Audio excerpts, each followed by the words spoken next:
Welcome to Spine Chilling Chats podcast, where we like to spill the tea. If you're into the macabre and enjoy hearing about true crime, supernatural, or spooky experiences, pull up a chair, pour yourself a cup of tea, and get ready for some spine chilling chats with Manda and Ange.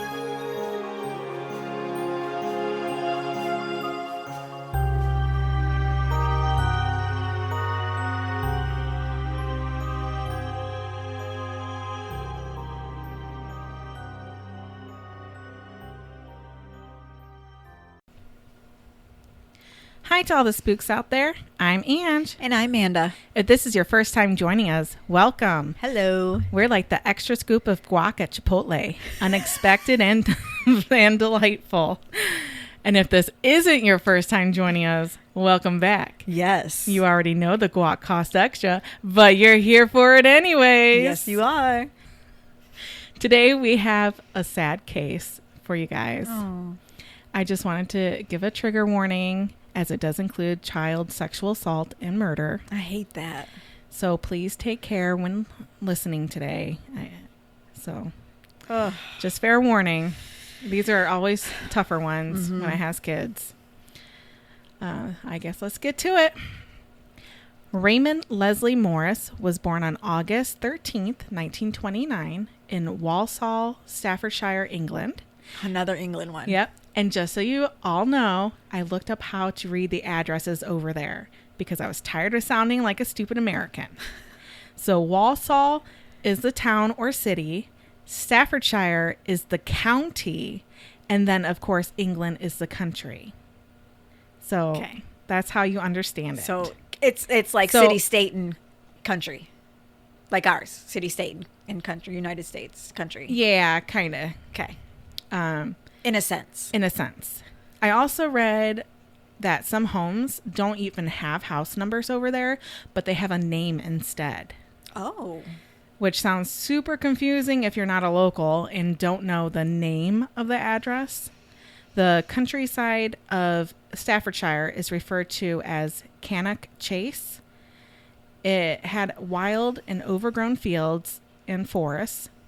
Raymond lived in a council-owned flat in Green Can Lane. I ask a question Sure. real quick before we get real deep? Yeah. So when it's named for the house, does it go like, let's say the house is Angela and then it's Staffordshire, blah, blah, blah. Like how does it, what's the road? What's the name of the house and like the road? Like it's two names? Okay, so with the names, it would be the house names. So like Holden House, Angela Avenue, Walsall, Staffordshire, England. Like that. Okay.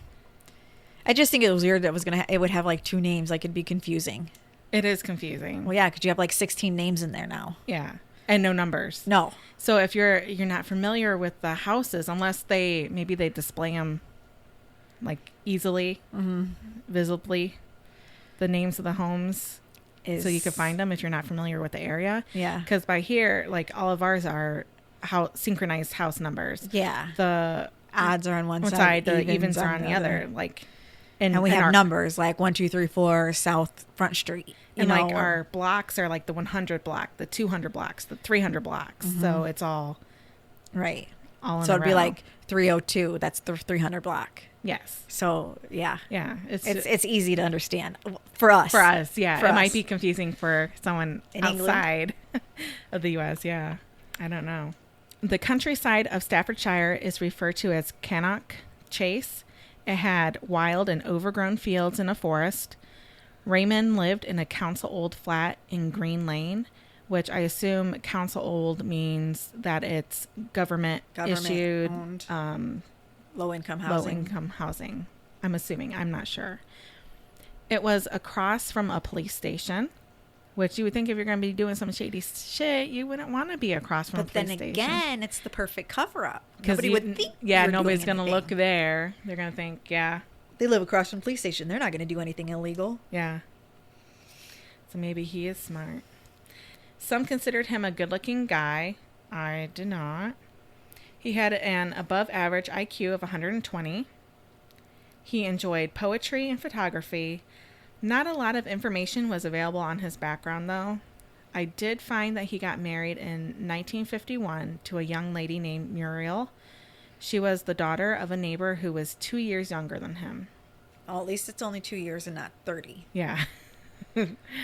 They had 2 sons together during their marriage. Muriel would later describe Raymond as a highly sexed individual with a need to express sexual dominance and control over his spouse and household. That wouldn't work for me. Me neither. Which it reminds me a lot of like a dominant, submissive kind of thing where he just snap to it, do it. Mm-mm. We'd be divorced before we were married because I don't listen and I talk back. Sorry. As you should. Right. Like, As no, you're you not going should. to tell me what to do. No. She also stated that his cheeks would go pale if she didn't strip immediately upon his command, no matter what time of day it was. So, yeah, right there. Like, that ain't happening. Nope.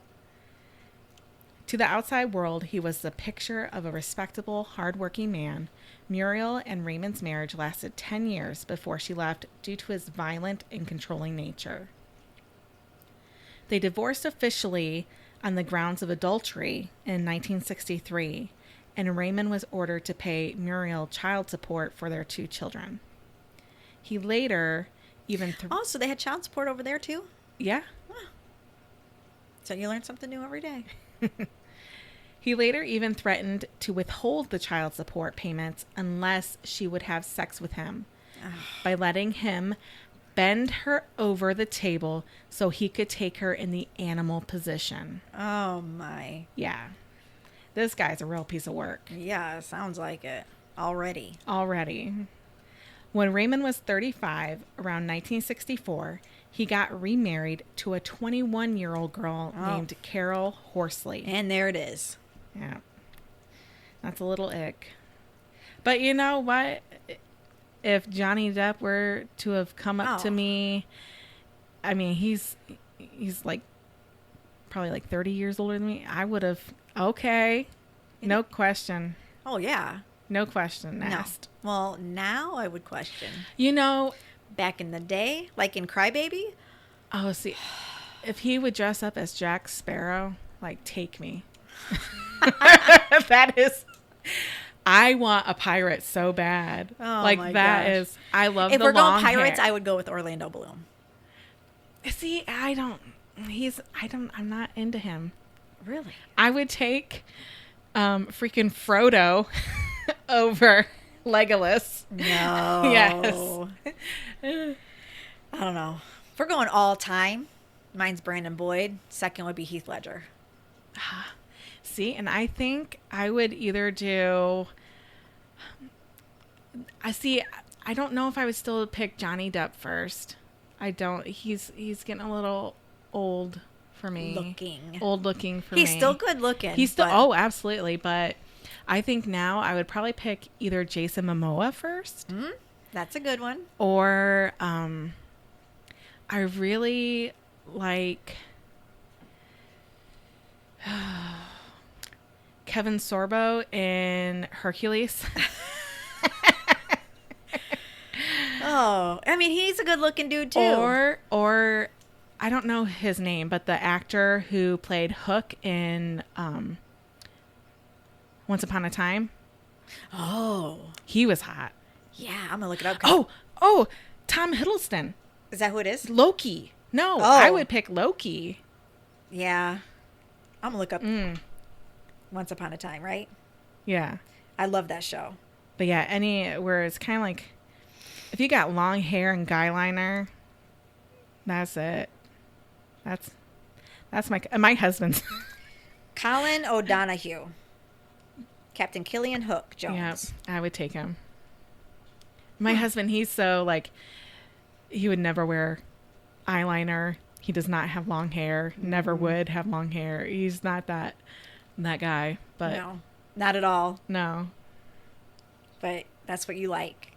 But you didn't. So you can't do that TikTok challenge or whatever. That's like, what was your first crush versus your husband? Yeah, you couldn't do that. No, they look nothing like. No. Okay. We're anyways, way off topic. Okay. So his second wife never saw his violent side and appeared to be the perfect husband to her. In reality, his monstrous self was just hiding beneath the skin. Mm-hmm. He hid it well from her. Why her and not the other one, though? I don't know. You know what I mean? I don't know. The calm, scenic life of Cannock Chase was destroyed on December 1st, 1964, when a 9-year-old girl named Julie Taylor was attacked. She got picked up by someone driving a car. He had told Julie that he had been sent by her aunt to pick her up so they could go pick up Christmas presents. Like, what little kid isn't gonna say no? No, I'm gonna say, you mentioned Christmas presents. Yeah, they're not gonna say no. They're gonna hop in. Oh, yeah. Which is sad. Like, how old? She was 9. Ugh. He referred to himself as Uncle Len and told her that he was going to take her to an area called Bentley, but took her to a remote place instead, Cannock Chase. Mm. She was then attacked, raped, strangled, thrown into a ditch half naked, and left for dead. After a few hours, she miraculously woke in the pouring rain, so she survived. Luckily, a cyclist was riding past and heard poor Julie crying. Oh. Oh. Like, why kids? He stopped his bicycle to investigate the crying and found Julie. It was 9:50 p.m. when she was discovered. I just can't even imagine what she was going through. Right.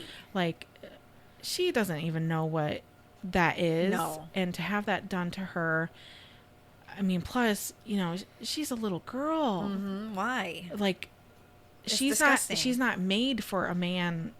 Mm-mm. Like, no, not at all. So the internal pain and the mental of it, and mm-hmm. being strangled and it being dark and all alone, a stranger. Yeah, that poor baby. Doctors theorized that if she had been discovered just 20 minutes later, she would have perished from her grievous internal injuries and exposure to the elements. Witnesses had seen a two-toned colored car, possibly a Vauxhall,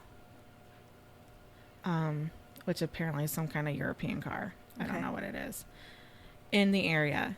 Julie remembered a spotlight mounted close to one wing at the end of the windscreen, which again, what a windscreen is. Maybe. Oh. Near the driver's door.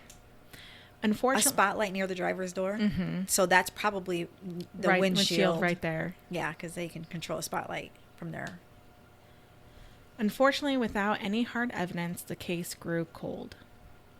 On September 8th, 1965, a 6-year-old girl named Margaret Reynolds disappeared on her way to school around 2 o'clock in the afternoon in Birmingham, suburb of Aston, after spending her lunchtime at home. Which, that's kind of weird. 6 years old? Yeah, like for elementary she went school. Home to go to lunch? Yeah.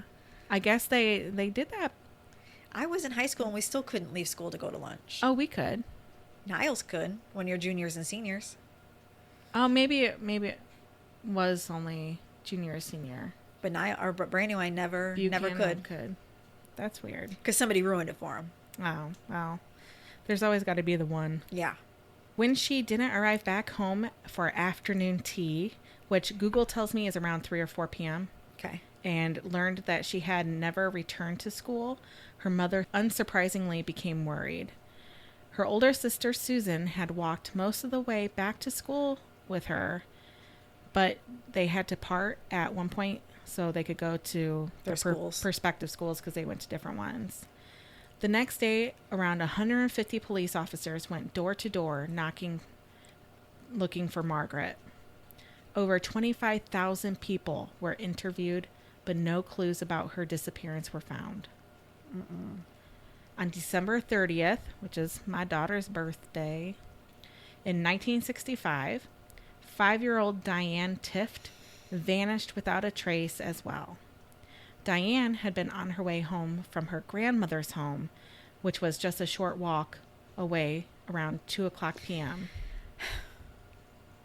like, I don't understand how you're letting your 5-year-old and your 6-year-old walk by themselves. Like, my son is 19, almost 20, and I'm still like, you can't sit in the car when I go in the gas station. Like, Are you serious? sometimes. Depends on where we're at. Okay, smother. I know, right? I know many of you, myself included, are probably shocked hearing that a 5-year-old was left to walk home on her own. My mama anxiety goes through the roof thinking about it, but it was a different time. And this had been such a close-knit community. Like, kids were given much more freedom then. Yeah, I can see. And it was back in, like, what, the 60s? The 60s, yeah. It was just believed to be a safe place. So parents let their kids, walk and just kind of go off on their own. I mean, they did that here in the United States, too. I mean, don't get me wrong. It's not just overseas or whatever, but, like, it baffles me. Yeah, well, because... But back then, I guess it's not like today's time where you can walk down the street in a safe neighborhood and somebody will take you or shoot you or stab you with a knife just because you're walking. Diane was carrying a pink plastic handbag with a white plastic strap she had just received as a Christmas present. Aww. Yeah, because Christmas was 5 days earlier. Mm-hmm. Her parents reported her missing at 7 o'clock p.m. Approximately 2,000 people gathered to search for the little girl. That's a lot. It is a lot. A local counselor even offered a reward for her safe return. By January 2nd, 1966, over 500 police officers from across the region had been assigned to the manhunt for Diane. Over 6,000 homes, gardens, and outhouses in and around Bloxwich were searched. Factories and warehouses were checked out. The underwater units also searched local ponds and reservoirs, but Diane was nowhere to be found. I like that her name is Diane, though, and she was 5. Like, because, I like those older names. That's my mom's middle name, Christine Diane. It's just, you just don't hear it on a child anymore. Yeah. On the afternoon of January 12th, 1966, the body of Diane Tift was found by a man that was hunting for rabbits. He saw what he thought was a bundle of old clothes in a ditch. When he got closer to examine it, he found that it was actually a body. Diane was laying half concealed in the undergrowth next to a waterlogged ditch. This area of Cannock Chase was a seldomly used farm track. The weather was very, very cold, and her body was perfectly preserved. How long was it before she was found? She disappeared the 30th of December, and she was found January 12th. Okay. So a couple weeks. Yeah. The police worked through the night. The police put up a tent over the body to protect it. The crime scene was photographed by the police photographer. It wasn't until the next day when the photos were developed that they saw the flash of the camera had lit up the outline of a second body beneath the body of Diane Tift. Wow. It was only able to be seen from the angle of the light from the flash. The naked body of Margaret Reynolds was discovered. And she was this 5-year-old? Yeah. No, she was the 6-year-old. 6-year-old. Oh. Her little body was severely decomposed by that time, and none of her clothing was ever recovered except for one shoe. Because of the state of her remains, pathologists were unable to determine her cause of death. The postmortem showed that Diane had been raped, then suffocated. The pixie hood of her jacket had been pulled over her face as the murderer pressed down on her mouth and nose. Which, a pixie hood, it was one that would like tie kind of like a little bonnet, but the hood itself kind of had like a little pointed Those thing. Are cute. Yeah, they are they very remind cute. You of Wizard of Oz. Yeah, little munchkins. Yeah. Yes. Yep. Because I didn't understand that term either. I didn't know what a pixie hood was. I was thinking either it would be something like that or like Little Red Riding Hood's cape. Oh, yeah. Pull out or whatever. Yeah. Flow out. Besides traces of seminal fluid found on and within Diane Tift's body, no forensic evidence was recovered from the crime scene. After finding the little girl's bodies, Scotland Yard was contacted, hoping their experience would help assist the local investigators. An index card filing system that was implemented to help cross-check information grew and grew. Despite painstaking groundwork efforts over the following months, including extensive house-to-house inquiries, police failed to identify the perpetrator. Although several unrelated offenses involving the abduction, attempted abduction, or sexual assault of young girls were solved as a result of the investigation. On August 14th of 1966, Jane Taylor, a 10-year-old girl from the Cheshire village of Moberly, was abducted while riding her bicycle. Police tentatively linked her disappearance to the same perpetrator, although her body was never found. Really? Yeah, so they never found her. He's very thorough. Yeah. As of right now. Yeah, like, they're not finding anything. No. And this is before, like, really DNA that had come in until the 80s. During this time, Raymond Morris's brother goes to the police station and tells them, and this is a quote, "On the day of the abduction of Diane Tift, my brother was in that area, had access to a car, and has very perverted sexual interests, and he's likely to be the person that you're seeking to interview." You think? End quote. So the police then investigated Raymond Morris to see if there was any truth behind his brother's accusations. To investigators, Raymond seemed like a responsible dude with a steady job as a foreman. Raymond, who was now 36, was interviewed but had an alibi for both abductions, so he was released. With him being married with 2 children, police found him to be an unlikely suspect for the abductions and murders. Because he was married and had kids. Yep. Whatever. He has kids. He wouldn't do that to another child. Oh my God. Which he shouldn't. But nobody should do that to a child. Like, right. I don't see how anybody could. This was their greatest mistake. They recorded the interview, but under Raymond's brother's name and not Raymond's. So this comes important later. Okay. But wasn't his brother giving the interview? Or was Raymond at this point? Their interview with Raymond. Oh, okay. Yeah. They put it under the brother's name. This mistake would cost lives, the lives of innocent little girls. In October of 1966, 2 school girls, aged 10 and 11, reported being assaulted. Raymond Morris's name came up in connection with their case, but it was to the Walsall police and not to the Cannock Chase investigation team. So they couldn't cross-reference. So it didn't link him to the interview that had been conducted on him earlier, especially since it had been filed under his brother's name and not his. Raymond had run into the schoolgirls outside of the factory where he worked. They stated that he lured him to his flat while Carol, his second wife, was out of the house. He paid the girls 2 shillings each to undress in separate rooms and let him photograph them.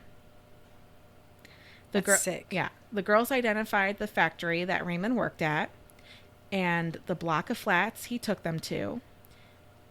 He denied any involvement. Of course he did. It did put him on their radar then. The complaint itself, though, came in weeks after the incident happened. The police looked at his flat, but didn't find any evidence of the photographs he supposedly took of the girls. So, with the only evidence being the girls' words, they just... Because, kids lie. Yeah, they didn't have enough to charge him, so he was released. That's ridiculous. On the 19th of August, 1967, at 3 o'clock p.m., a newsflash bulletin put the West Midlands on edge once again. Just half an hour before, 7-year-old Christine Darby was seen climbing into a light-colored sedan car being driven by an unidentified man. She was gone. She had been playing on the streets of Walsall with her friends when a man in his 30s who was clean-shaven, wearing a white shirt, dressed nicely, stopped in the car to ask the children for directions. The man said to them, and I quote, "I'm trying to find Caldmore Green." The kids point in the direction where Caldmore Green is, but acts as though he doesn't understand and persuades Christine Darby to get in the car to show him. That is the last time anyone sees little Christine Darby alive. But there were witnesses. There were witnesses. Okay. The police immediately put in action the stop plan. They had created the plan for this precise reason, another child being abducted. The stop plan involved the police forces from Birmingham, Walsall, and Staffordshire. It was designed that in the event of another abduction, certain parts of Staffordshire would be immediately closed by military patrols. So it's like our Code Adams here in America. If a child goes missing in public area, they will enact Code Adam, which the exits will be closed and no one will be allowed to come in or go out until the child is found. They will read a description of the child over the speakers, but this is on like a much larger scale over there, essentially closing down the whole county. The county, yeah. For Christine Darby, though, it took 20 to 25 minutes before the police were contacted about the abduction, so the stop plan didn't work. The abductor could get out of Walsall before the borders were blocked. The police realized that they have to search Cannock Chase, which has been his dumping ground up to this point for all of his bodies. But the abductor left a major clue to his identity. When she was abducted, there was another little boy there playing with her, Nicholas Baldry. He told the police that when the man asked for Caldmore Green, he used the local pronunciation for the well-known area of Walsall, Karma Green. Oh. Whereas someone who isn't familiar with the area would have pronounced it Caldmore Green because that's how it's spelled. Oh. So now I just got chills. So now the police know they are looking for a local man. With this information, the police gathered a list of men between the ages of 21 and 50, since he had been described by several witnesses as between the ages of 30 to 40. They just wanted to expand on that, so they were sure to get him. But with thousands of interviews and thousands of statement sheets and no easy way of indexing or sorting them, all they deemed to be was a waste of time and effort. Like you can't go through that much information, no, and it be helpful at all. Well, yeah, and then you start like getting not distracted, but like it all gets blurred together because you can't differentiate. Right. After the first couple hundred statements, I would assume. Heck, after 10, I'd be confused. The community came together every day. More and more people joined in the search for Christine. At 5:45, Private Michael Blundard stopped the search by raising his hand and shouting. 3 days after Christine had disappeared, he had found her body. Just 20 hours after starting their search of Cannock Chase, a pair of little girl's panties had been found. Christine's grandmother was able to confirm that they were indeed Christine's, and just a few hours later would be when her body was discovered lying at the foot of a tree. Her knees had been slightly raised. It was very plain to see that she had been raped and suffocated. She had been left with one sock on and one sock off, and the sole of the sock was clean, making it obvious that she had been carried to that location. Oh. The police knew that he had to drive in and out of the Cannock Chase through Plantation 110, where he disposed of the body. The police then found the single set of tire tracks his car had made. He had driven there and back, staying on the same set of tracks. Which... That's hard. Yeah, that's hard to do. Because you got to pull in, which means he's got to reverse back out. Yeah, because he couldn't turn around because it would leave the tracks, yeah. The abductor knew exactly what he was doing. The police took photographs of the tracks and sent them to the Pirelli Tire Company to see if their scientists could identify the make and model of the car that would use those tires. They unfortunately were unable to do so, but were able to tell the police that they were looking for a mid-sized sedan because, that's not one in a million. Right. Which is, I watched Trap last night. Yeah.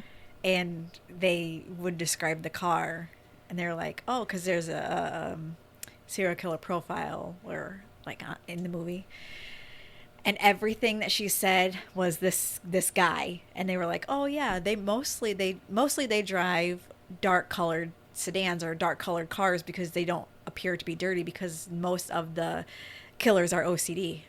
Oh. I know, right? So like dark colored cars, or she knew exactly what kind of car they were driving, so they were able to find out who well, not through his car, because he took his wife's car, but yeah. I mean, after he got almost caught, he took his wife's car. Man. I know, right? Like, they can narrow that down, so I'm sure there's something they can do. Well, but this was back in the 60s. 1966 right now. Yeah. He had, in fact, been seen by a woman walking her dog. She picked her dog up out of the road, and while doing this, she got a good look at him, though. She said it was easy to identify the type of car because it was the same make and model her father owns. She identified it as an Austin Cambridge. The police then changed their focus to car registrations, trying to find his car. There were 600 people who owned an Austin Cambridge or something that looked very similar to it in the area. They had to locate each person and rule them out then. This was before fancy pants computer systems that you could type in a keyword into a search engine. The amount of time and manpower required to sort through all of this was astronomical. Another witness was able to give them even more information. A passerby named Victor Whitehouse saw a man with his car in reverse down the lane. So he was able to give a description of the car and the man as well. They had him do a photo fit composition, and just so they could compare, they had the other witness do a photo fit as well. And when they put the two next to each other, they were almost identical. The police now had a sketch of their killer. I just got chills again. Oh, this was of the killer, not the car. Yeah, because they both saw the man. She saw him while she was walking her dog, and this dude saw him as he was backing down that lane. Okay, I was thinking that they were doing the car. No, they saw the guy in the car. Okay. Because this was before tinted windows and all that, too. Yeah. It was also the first time a color photo fit would be printed in a newspaper. The police now start their door-to-door interviews, visiting 54,000 homes. Jesus. I know. 54,000. And they didn't find him, right?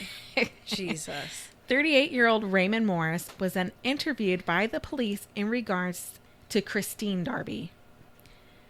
He had an alibi, though. Christine had been abducted a little after 2 p.m., but his wife Carol agreed that he had arrived back home at 2 p.m. They then spent the afternoon shopping together. With this alibi, he was cleared. But didn't they also like look at the photo and then look at him? And you would think. You look really, really, really similar to the photo. Well, and when your only alibi is your spouse. Yeah, I don't think you should be able to interview the spouse as far as when it comes to alibis, because they're going to lie for you. Yeah, of course they will. The investigation for Christine Darby had been going on for 9 months now. On May 21st, 1968, the police received news that 2 girls, ages 5 and 2, had been abducted from right outside their home. The police then enacted the stop plan once more, and thankfully this time it works, and they were able to stop and interview the driver. The driver claimed that the girls are in fact friends of his daughter. The girls deny this and say, look, he's put sticking plaster over our mouths, which I'm assuming that's some sort of tape. The man is then arrested. The police are ecstatic, thinking that they've caught the killer who has been abducting all these little girls. But they are able to quickly rule out this man as the abductor and killer they've been looking for because he has alibis. This is extremely crazy, he's not the killer. Oh. It's extremely crazy to have two predatory pedophiles in the exact same area using the same MO, and both of them targeting the young girls, but it happened here. And he was not the killer. He was not the killer, but he was abducting these little girls. Oh, so not all of these little girls abducted were from... These last two, the 5-year-old and the 2-year-old. But the other ones were? But the other ones were. Okay.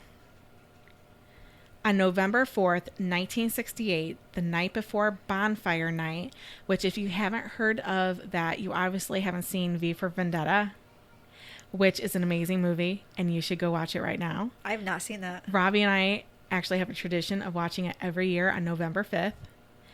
But basically, it's an annual commemoration observed on November 5th, primarily in Great Britain, involving bonfires and firework displays.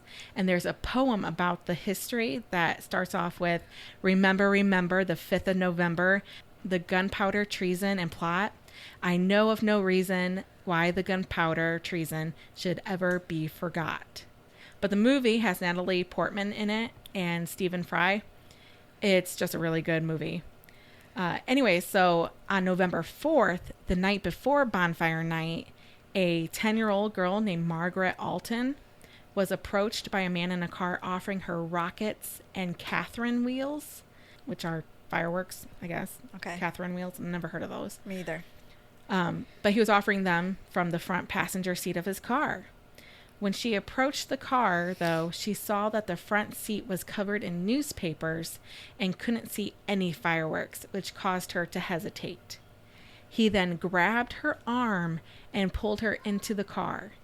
But they were interrupted by a concerned young woman, 18-year-old Wendy Lane. Good. Who happened to be coming out of the local shop and saw this happening. The 10-year-old girl was then able to get away. The woman had not only saved the young girl's life, but also gave the police invaluable information for the Cannock Chase murder case. She had made a mental note of the car's license plate, which she said was 429 LOP. That license plate didn't exist, but 492 LOP did. And it was for a two-tone Ford Corsair, maybe? Corsair. We are in England, so it probably is Corsair. Corsair, which led them to Raymond Morris. Huh. That name rang a bell with the police department from the accusations a couple years prior. They did a lineup for the young woman, but she didn't pick him out. But as she was walking out of the lineup, she said, "It's that bloke in the suit." And I just love that she called him a bloke. Bloke. Which would have been Raymond Morris. Why didn't she identify him? I guess she just, I don't know. Maybe in the lineup he just looked different. Maybe she had to be looking at him from a side angle as she was turning, and it just, flipped a switch in her mind. That's him. Okay. You know? They needed more evidence on him before making an arrest, though. They went back to Raymond's home to take a look at what other vehicles he owned. They also went to his place of work and spoke to his co-workers. They described him as a weird guy. Which, you know what? I've worked with several weird guys. Me too. You kind of wonder. Me. So they went back to his house. They talked to his coworkers. One of his coworkers did tell them that he had a Vauxhall Cresta that was two-toned, which that was the first car, remember? Uh-huh. They asked if he remembered anything else, and the coworker told them that there was a spotlight on the door jamb. Boom. And that was on the car? That was on the car. Nice. The police secretly followed him for several days, establishing his routine. They planned to do a surprise arrest to have the greatest psychological effect on him. The plan was put into action on Friday, November 15th, 1968, at around 7 a.m. The police claimed that when he was pulled over, he said, "Oh God, is it the wife?" Oh, like he was asking the police? Yeah, like knowing that she retracted her alibi for him. Oh. Yeah. He later denied saying that, but that was one of the pieces of evidence that they used at the trial. So according to the police, he had realized that his wife had withdrawn her alibi for him. The police raided Raymond's home, finding even more evidence proving his evil nature. They found a few boxes of photographic equipment, along with photographs of a child partly clothed, then becoming progressively unclothed. Ugh. The little girl in the photographs was the niece of Raymond's wife. Oh. The niece was only 5.5 years old. She had stayed with Raymond and his wife on 2 different occasions in the summer of consecutive years. She returned to her home in Wales. The second time that Raymond and his wife went to go get her, she screamed uncontrollably. Her mother had thought the little girl just didn't want to leave home. But knowing what we know now, it's safe to assume she just knew what Raymond would subject her to. Exactly. If she went there. As she should scream. Yep. Good for that little girl. Yeah. I'm glad she didn't go. Yep. Raymond was then charged with indecent assault of his niece, and the police noticed a horrifying resemblance between the poses in the photographs he took to those of the recent murders. In particular, if you compare the photographs to that of how Christine Darby's body was found, the position of the knees, having one sock on and one sock off, one arm over, there was a disturbing similarity. So right there's evidence right there. too. Yep. Carol Morris indeed retracted her alibi for her husband, now admitting that he was home later than 2 p.m. on the day of Christine Darby's disappearance. The police brought in another witness from that time to do another lineup with Raymond, but he refused to go.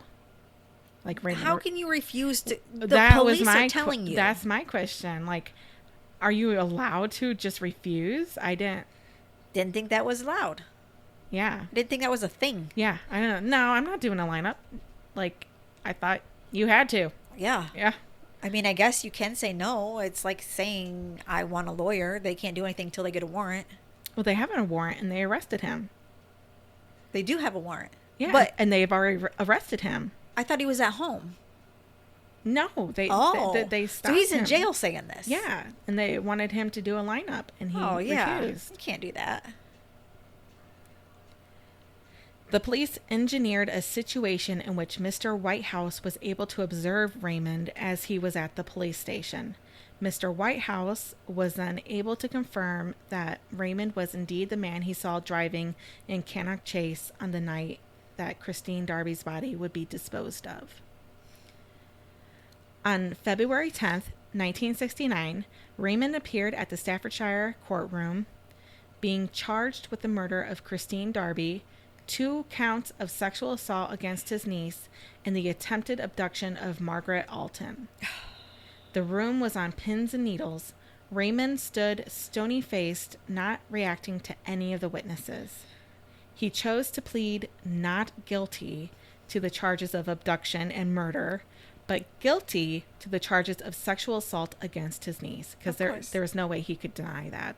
Right, and really, the pictures are sexual assault, but like they can't prove he actually touched her, so he probably would get a lighter sentence. Yeah, unlike the other ones. Yeah, and he only got charged for 3. Yeah, and only 1 murder because they could only prove that he was responsible for Christine Darby.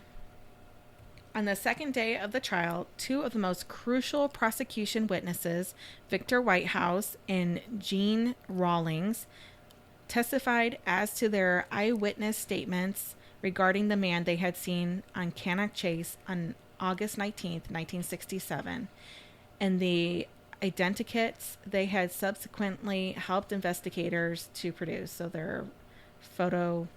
Oh, yeah. Their photos, sketches. Although on both occasions, Morris's defense counsel asked his client to stand before handing the witnesses copies of the color and black and white composites.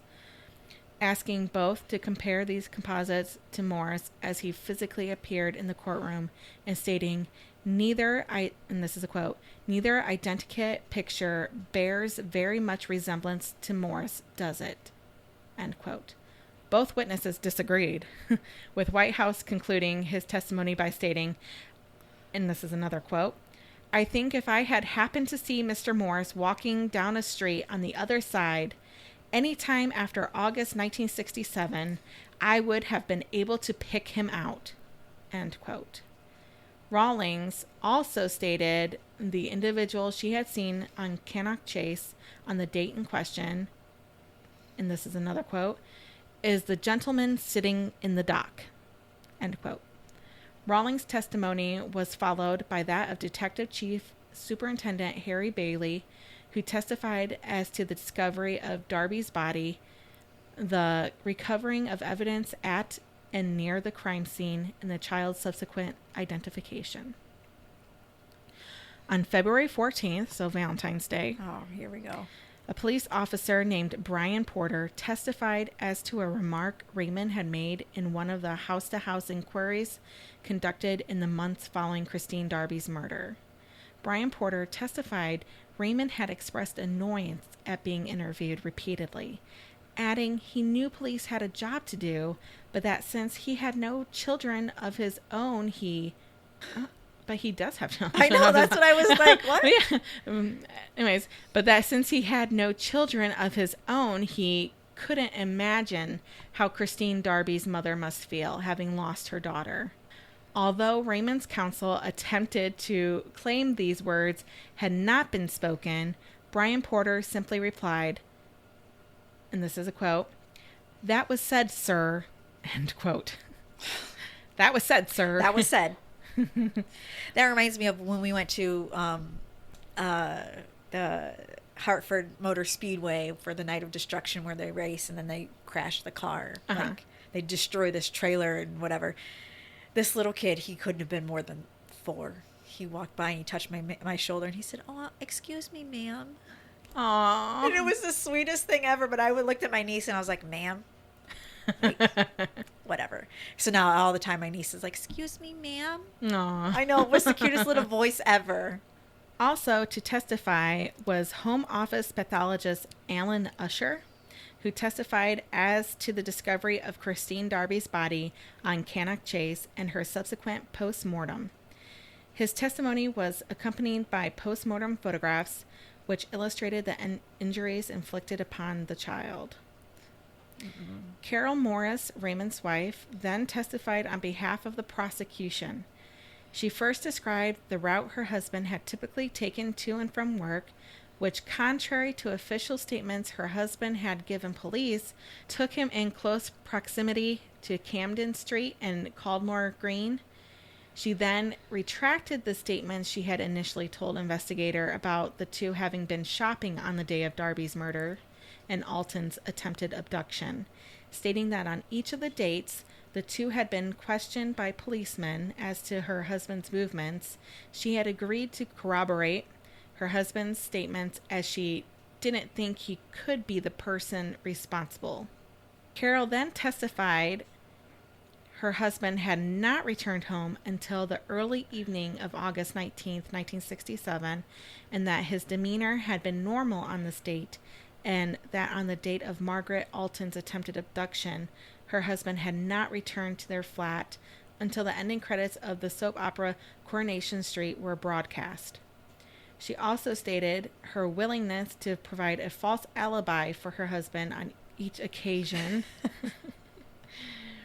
lay in her conviction her husband could not have committed the abduction and murder of a child. Which I understand that. Like, he was good to her. He was good to her. So she didn't see any of the negative. negative. Like, you don't want to think that the person you love would be capable of doing something as evil as that. Right. Raymond's mother-in-law then corroborated her daughter's testimony as to the timing of her arrival at her home on the date of Christine Darby's abduction, being after 5 p.m. She added that her son-in-law had explained the reason for their being late was that he had to remain at work to update his boss on what had occurred at the workplace while his boss had been on holiday. Her husband then testified the time his daughter and son... so the mother-in-law, her husband then testified the time his daughter and son-in-law had arrived at his house was towards the end of the weekend recital of the nationwide football results, which invariably began at 5 p.m. This testimony was followed by that of Raymond's employer, who produced his time cards used on the date of Darby's murder and Alton's attempted abduction, both of which revealed he had left his employment with sufficient time to commit both offenses and contradicted the accounts he had given to his wife and investigators alike. So he didn't stay over late. No. Following the testimony of Detective Superintendent Ian Forbes and Detective Inspector Patrick Malloy, Raymond testified in his own defense, which that never works out. No. Like, just don't do it. I mean, I'm glad he did because right. It didn't help him any. No, but you don't do that. Yeah. His testimony lasted almost 5 hours, concluding on February 17th, which is my sister-in-law's birthday. Raymond denied ever having met Christine Darby or being near Cannock Chase on the date of her murder. He also disputed his wife's altered testimony regarding the time he had returned home on August 19th, alleging her renewed statement was a lie and possibly sourcing from her being subject to police coercion.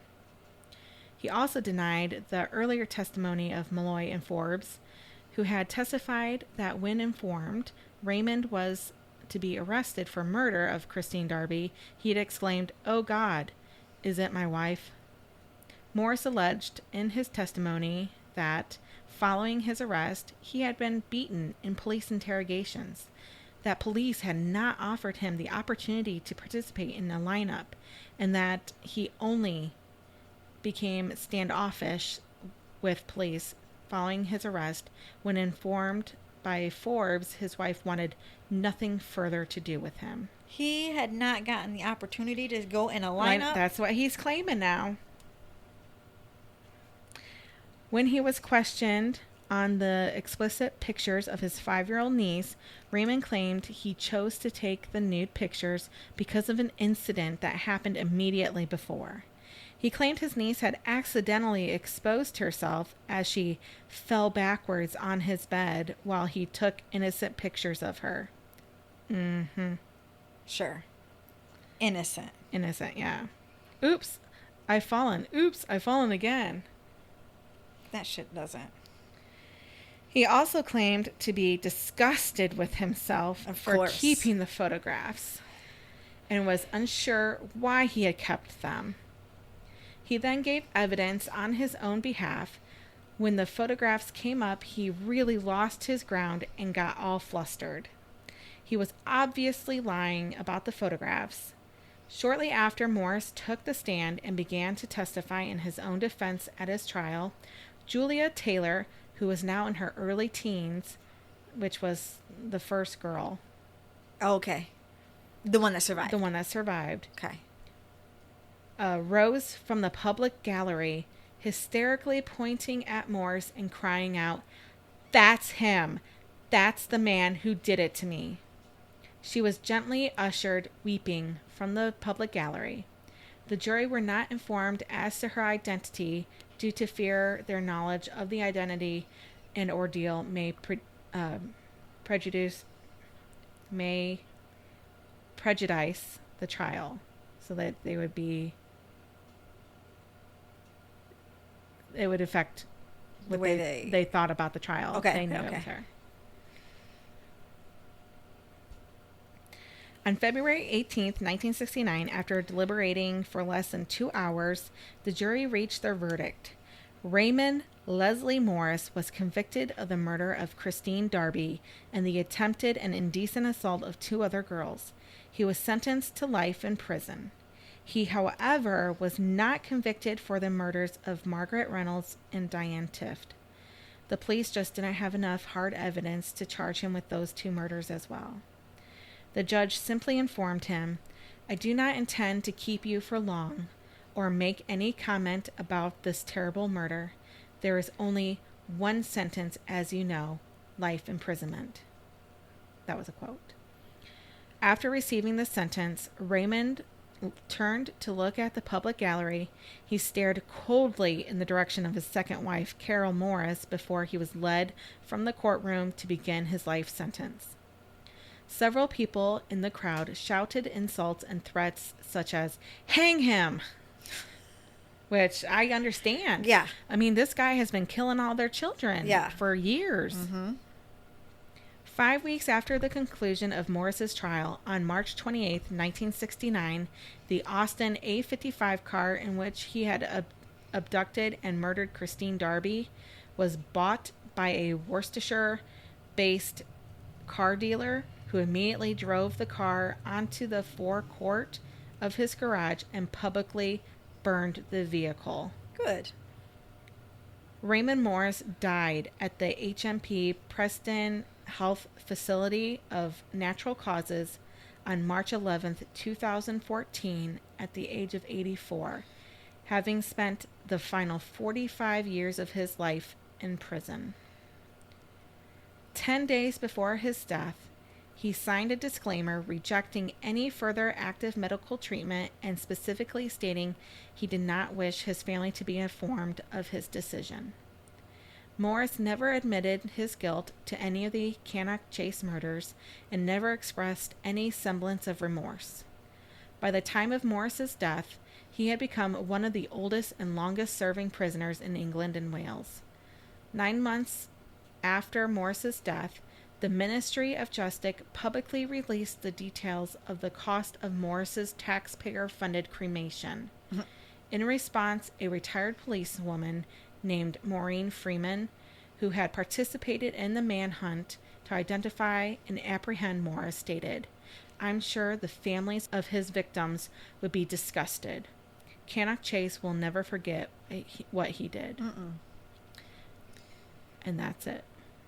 I bet his family would be disgusted. I'm sure their family is disgusted. Well, not even talking about just his cremation, but like the cost of him living there in prison for 45 years. They paid for this man's life in prison for 45 years.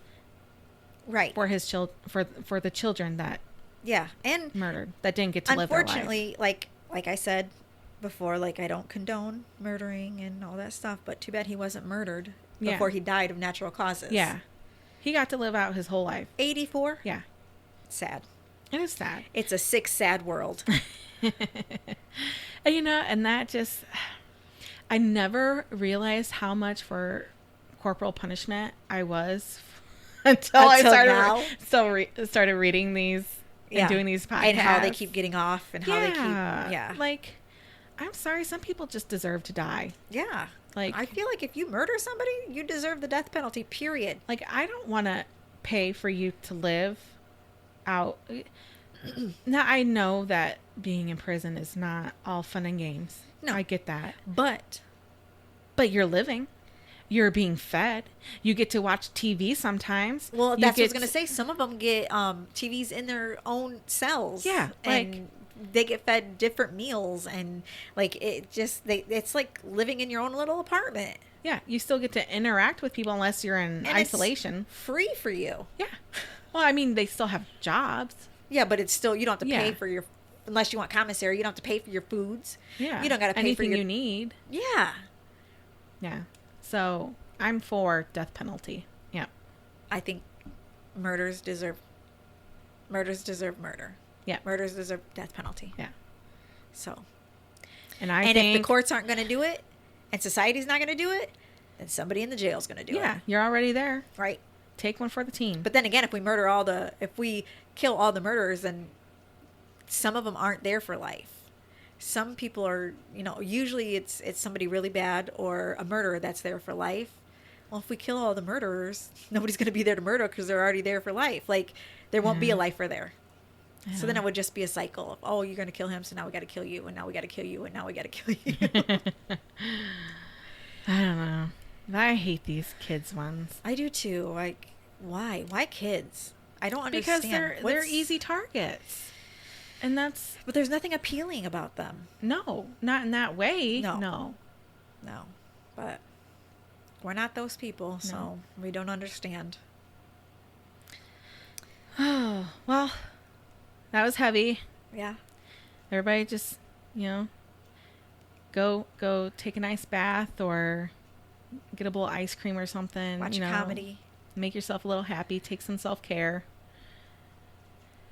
And we appreciate you listening. Yes. Check out our website, which is www.spine-chillingchatspodcast.com. You can check out our bios there. You can see pictures. You can see all the merch we're selling, which some of them are pretty cool. Yes. You can send an email.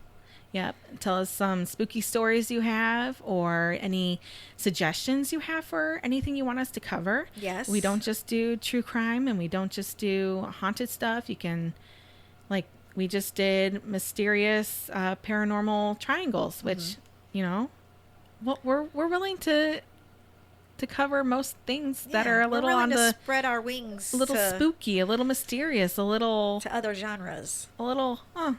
Didn't think about that. Check out our Facebook and Instagram and our TikTok. Yep, we're on the TikTok. And I think that's it. Yeah.